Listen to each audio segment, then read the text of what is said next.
13 mai 2022. En manchette, le CNM Évolution reprend du service. Incendie mortel à Colombier. Les roses tout feu tout flamme redonnent à la communauté.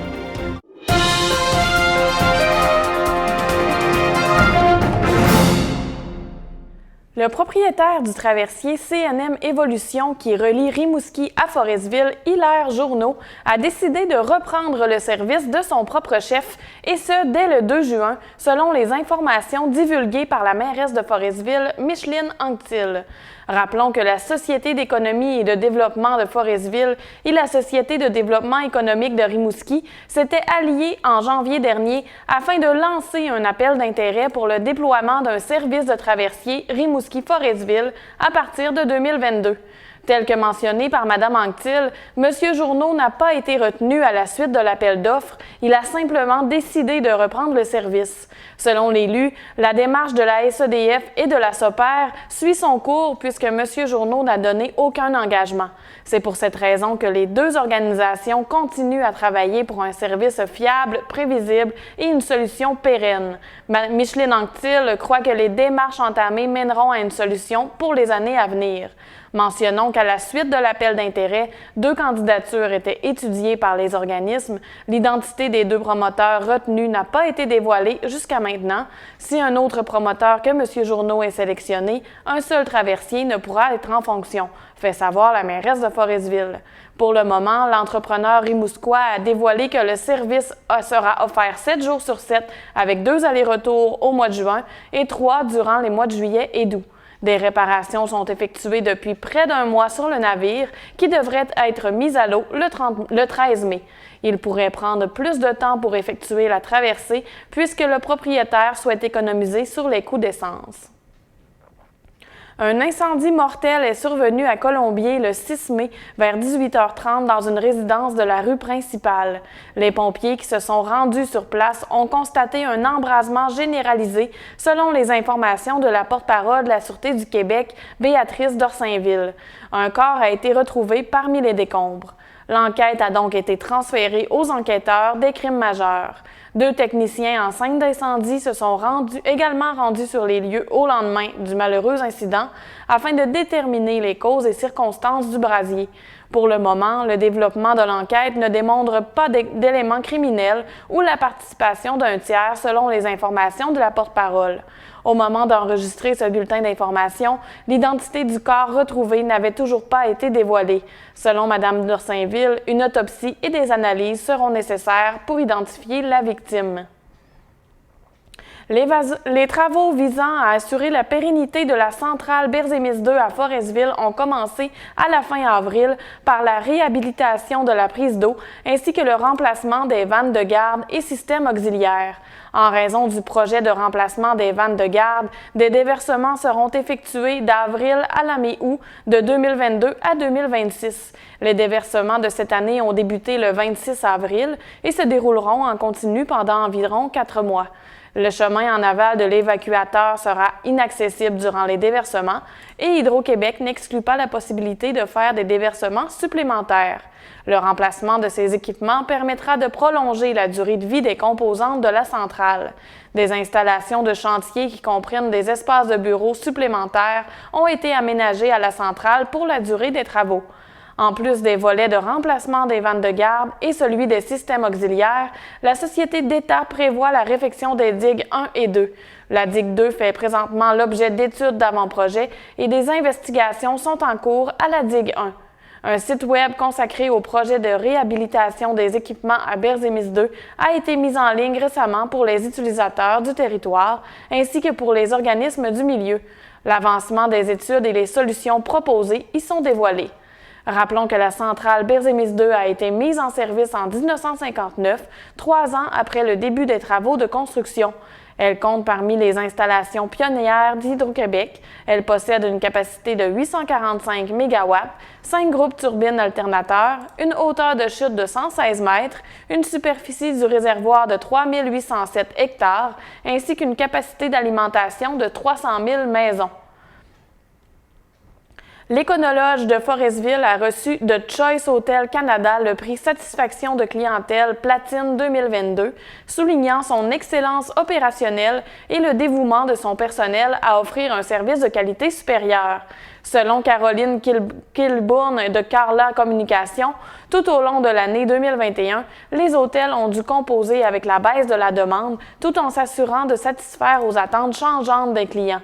Les critères de sélection des lauréats des prix Satisfaction de la clientèle pour l'année 2022 reposaient sur les résultats d'indicateurs de rendement clés et ceux des sondages de satisfaction des clients. Les 12 lauréats du prix Platine représentent la crème de la crème et figurent parmi les 3 centiles supérieurs des hôtels du portefeuille de Choice Hotels Canada, qui compte plus de 330 établissements. Après 2 années d'incertitude vécues par notre industrie, ce prix revêt toute une importance de la vie de Brian Léon, président de Choice Hotels Canada. L'Éconologe de Forestville, un chef de file dans l'industrie hôtelière, a démontré qu'il est tout à fait possible d'atteindre un haut niveau de satisfaction de la clientèle. L'hôtel, qui a déjà remporté 3 prix Satisfaction de la clientèle Or et 1 prix Apex, Awards for Property Excellence, a reçu son premier prix Platine. Cet hôtel, qui accepte les animaux de compagnie, propose des chambres spacieuses dotées de salles de bain récemment rénovées et de nouveaux revêtements de sol. L'établissement dispose d'un pub très prisé, d'un restaurant de 150 places et de salles de réception pouvant accueillir jusqu'à 200 personnes. Les copropriétaires de l'établissement hôtelier forestvillois, Anna et Renato Marino, se disent honorés de recevoir ce prix qui reconnaît le travail et l'attention qu'ils accordent à l'hôtel et à l'expérience de leurs clients au quotidien. Cette récompense reflète un véritable travail d'équipe et est dédiée à tous les employés de leur établissement. Ayant récemment vu leur rêve de participer au Trophée Rose des Andes être anéanti par le report puis l'annulation de l'édition 2023, initialement prévue en 2021, Marilyn Ovington et Catherine Simard de l'équipe Les Roses Tout Feu Tout Flamme ont posé un geste d'une grande générosité le 5 mai. Les 2 Forestvilloises ont remis l'ensemble de la somme recueillie jusqu'à maintenant en prévision de leur aventure au projet Nourris ton cerveau destiné aux élèves du primaire et du secondaire des 5 écoles situées entre Longue-Rive et Colombier. Au total, c'est une somme de 12 934 $ que Mesdames Ovington et Simard ont officiellement offert aux responsables de Nourris ton cerveau lors d'une remise symbolique organisée à la polyvalente des rivières de Forestville. En plus de repousser leurs limites et de vivre une expérience unique dans le désert, Marilyn Ovington et Catherine Simard souhaitaient, en participant à ce rallye-raid de 100% féminin, faire leur part pour une cause dédiée à la jeunesse. Bien qu'elles n'aient pu, comme prévu, concrétiser leur mission et contribuer au financement d'une fondation d'équithérapie et de scolarisation pour des jeunes Argentins dans le besoin, elles se réjouissent que l'argent qu'elles ont mis plus d'1 an à récolter puisse bénéficier aux jeunes de leur région. Pour les responsables du projet Nourris ton cerveau, une telle somme sera pour le moins utile afin de diversifier les collations servies, mais aussi couvrir une partie de l'inflation qui se fait sentir sur le coût des aliments. Elle précise également qu'un tel montant pourrait permettre de débuter le service des collations plus tôt à la rentrée scolaire et peut-être même d'ajouter des protéines pour offrir des collations encore plus soutenantes aux élèves de la région.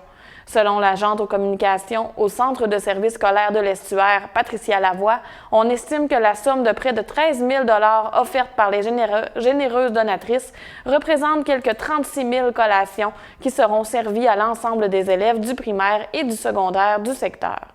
Produit par et pour les jeunes, le projet Nourris ton cerveau est issu d'une mobilisation exceptionnelle du milieu et consiste à offrir de 3 à 5 fois par semaine une collation santé dans les écoles primaires de Longue-Rive, Portneuf-sur-Mer, Forestville et Colombier, ainsi qu'à la polyvalente des rivières de Forestville. Le pavillon des arts de Forestville sera l'hôte de 6 spectacles du Rosex cet été, dont celui du porte-parole du réseau d'été 2022, Damien Robitaille, le 16 juillet. La programmation débute le 11 juin avec le groupe rock Undercover Legends of Rock.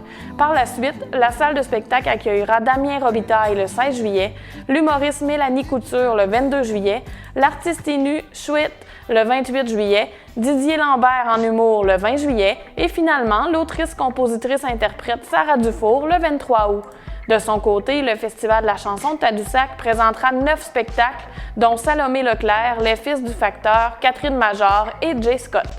Au total, 241 spectacles de 40 artistes dans 25 lieux de diffusion auront lieu dans le cadre du réseau d'été 2022 du Rosec.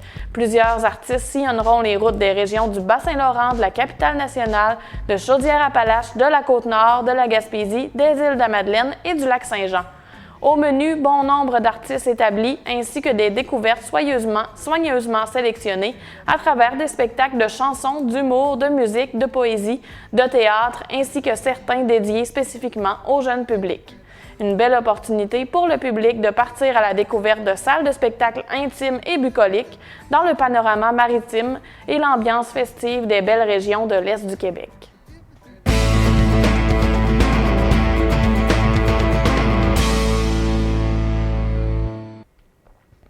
Dans le monde du sport, les amateurs de natation seront ravis puisque la ville de Forestville a obtenu une aide financière de 500 000 $ pour la réfection de la piscine municipale et l'aménagement de jeux d'eau dans le cadre du Fonds canadien de revitalisation des communautés du gouvernement du Canada. Heureuse d'annoncer la bonne nouvelle en assemblée ordinaire le 10 mai, la mairesse Micheline Anctil estime que les travaux effectués ne nuiront pas à la saison 2022 de l'infrastructure municipale. La réfection débutera avec la pataugeoire qui n'est plus utilisée depuis plusieurs années et les travaux touchant à la piscine seront prévus à la fin de la saison.